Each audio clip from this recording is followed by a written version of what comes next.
ಹಿರಿಯ ಪ್ರಾಥಮಿಕ ಶಾಲೆ ಹಾಗೂ ಪ್ರೌಢಶಾಲೆ ಇಲ್ಲಿ ಈ ಮುಂಜಾನೆ ಸಮಯದಲ್ಲಿ ನಾವೇನ್ ಮಾಡ್ತಾ ಇದೀವಿ, ವಿಶ್ವ ಪರಿಸರ ದಿನಾಚರಣೆ ಹಾಗೂ ಸರಸ್ವತಿ ಪೂಜಾ ಕಾರ್ಯಕ್ರಮವನ್ನು ಹಮ್ಮಿಕೊಳ್ತಾ ಇದ್ದೀವಿ. ವಿದ್ಯಾರ್ಥಿಗಳು ಮಾತಾಡಬಾರ್ದ್ರೆ, ನೀವು ಮಾತಾಡಿದ್ರೆ ನಾನು ಅಂತ ಮಾತಾಡ್ಬೋದು ಬಿಡ್ತೇನೆ. ಗೊತ್ತಾಯ್ತ್ರಿ?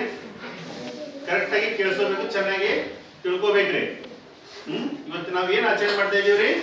ಪರಿಸರ ದಿನಾಚರಣೆ ಹಾಗೂ ಸರಸ್ವತಿ ಪೂಜೆ. ಸರಸ್ವತಿ ಪೂಜೆ ಯಾಕೆ ಮಾಡ್ತೀವ್ರಿ ನಾವು? ಯಾಕೆ ಮಾಡ್ತೀವ್ರಿ?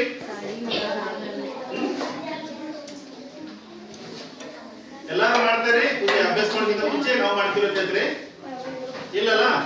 ಏನ್ ಮಾಡ್ತೀವಿ? ಆ ಸರಸ್ವತಿಯ ಒಂದು ಫೋಟೋ ನೋಡ್ರಿ ನೀವು. ಏನಾಗಿದೆ ಇಲ್ಲಿ? ಸರಸ್ವತಿಯ ಫೋಟೋನಲ್ಲಿ ಸರಸ್ವತಿ ದೇವಿಗೆ 4 ಕೈಗಳು ಅದಾವ, ಹೌದಿಲ್ರಿ? ಆ 4 ಕೈಗಳು ಏನ್ ಮಾಡ್ತಾವ್ರಿ? ಒಂದೊಂದು ವಿಷಯವನ್ನು ಸೂಚಿಸ್ತಾವ. ಯಾವ ತರ ಅಂದ್ರೆ, ಒಂದು ಕೈಯಲ್ಲಿ ಏನಂದ್ರಿ? ಜಪದ ಮಾಲೆ ಅದ. ಆ ಜಪದ ಮಾಲೆ ಏನ್ ಸೂಚಿಸ್ತದ ಅಂದ್ರ ಏಕಾಗ್ರತೆಯನ್ನು ಸೂಚಿಸ್ತದ.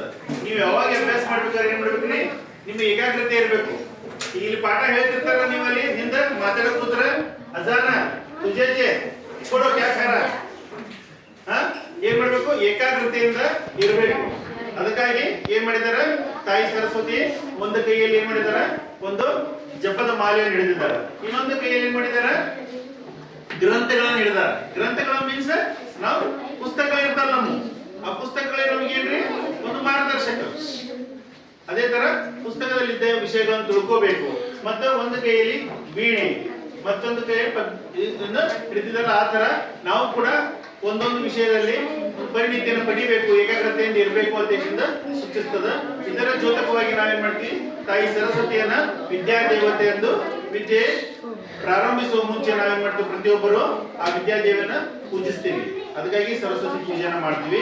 ಅಷ್ಟೇ ಅಲ್ಲ, ಪರಿಸರ ದಿನಾಚರಣೆ ಯಾಕೆ ಆಚರಿಸ್ತೀವಿ? ಯಾಕಂತಂದ್ರ ಅವೇರ್ನೆಸ್ ಬರಲಿ ಅಥವಾ ಎಲ್ಲರಿಗೆ ಒಂದು ಜಾಗೃತಿ ಬರಲಿ ಆಚರಣೆ ಮಾಡ್ತೀವಿ. ಇಡೀ ವರ್ಷ ಕೂಡಿ ನಾವೇನ್ ಮಾಡ್ಬೇಕು? ಪರಿಸರದ ಬಗ್ಗೆ ಕಾಳಜಿ ವಹಿಸಬೇಕು. ಆದ್ರೆ ಈ ದಿನವನ್ನು ನಾವು ವಿಶೇಷವಾಗಿ ಏನ್ ಮಾಡ್ತೀವಿ? ಅದರ ಜಾಗೃತಿ ಬರಲಿ ಉದ್ದೇಶದಿಂದ ಈ ಪರಿಸರ ದಿನಾಚರಣೆ ನಾವು ಆಚರಣೆ ಮಾಡ್ತೀವಿ. ಅಷ್ಟೇ ಅಲ್ಲ, ಈ ಸಲ ಮತ್ತು ಲಾಸ್ಟ್ ಟೈಮ್ ಏನ್ ಮಾಡಿದ್ರಿ? ಸರ್ಕಾರ ಒಂದು ಸ್ಕೀಮ್ ಅನ್ನ ಹಾಕೊಂಡಿದ್ರು. ಏನಪ್ಪಾ ಅಂದ್ರ ಏಕ್ ಪೇಡ್ ಮಾ ಕೆ ನಾಮ ಟೇಷನ್, ಒಂದು ಗಿಡ ತಾಯಿ ಹೆಸರಿನಲ್ಲಿ ಟೇಷನ್. ಅದಕ್ಕಾಗಿ ನೀವು ಪ್ರತಿಯೊಂದು ವಿದ್ಯಾರ್ಥಿಗಳು ಏನ್ ಮಾಡಬೇಕು? ನಿಮ್ಮ ಮನೆ ಅಥವಾ ನಿಮ್ಮ ಮನೆಯ ಮುಂದ್ಗಡೆ ಪ್ರತಿಯೊಬ್ಬರು ಒಂದೊಂದು ಗಿಡವನ್ನು ನೆಡಬೇಕು. ಗಿಡವನ್ನು ನೆಟ್ಟು ಏನ್ ಮಾಡ್ಬೇಕಂದ್ರ ಅದರ ಫೋಟೋವನ್ನು ನಮ್ಮ ಸ್ಕೂಲ್ ಗ್ರೂಪಿಗೆ ಹಾಕ್ಬೇಕು. ನಮ್ಮ ಸ್ಕೂಲ್ ಗ್ರೂಪಿಗೆ ಹಾಕಿದ್ರೆ ಕೇಂದ್ರ ಸರ್ಕಾರದವ್ರು ಏನ್ ಮಾಡ್ಯಾರಿ? ಆ ಫೋಟೋನ ಅಪ್ಲೋಡ್ ಮಾಡಿದ್ರೆ ಸ್ಕೂಲ್ ಇಂದ ನಿಮ್ಗೆ ಒಂದು ಸರ್ಟಿಫಿಕೇಟ್ ಬರ್ತದ. ಏನಂತ ಹೇಳ್ರಿ? ನೀವು ಒಂದು ಯಶಸ್ವಿ ಗಿಡವನ್ನು ನೆಟ್ಟಿದ್ದೀರ ದೇಶದ.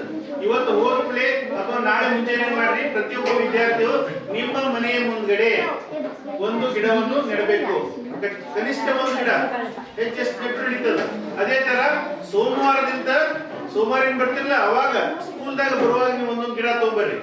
ನಿಮ್ಮ ಪ್ರತ್ಯೇಕ ನಿಮ್ಮ ಹೆಸರೇನೆ ಒಂದೊಂದು ಗಿಡ ಎಲ್ಲರೂ ಹಚ್ಚಿರ್ತದೆ. ಗೊತ್ತಾಯ್ತ್ರಿ?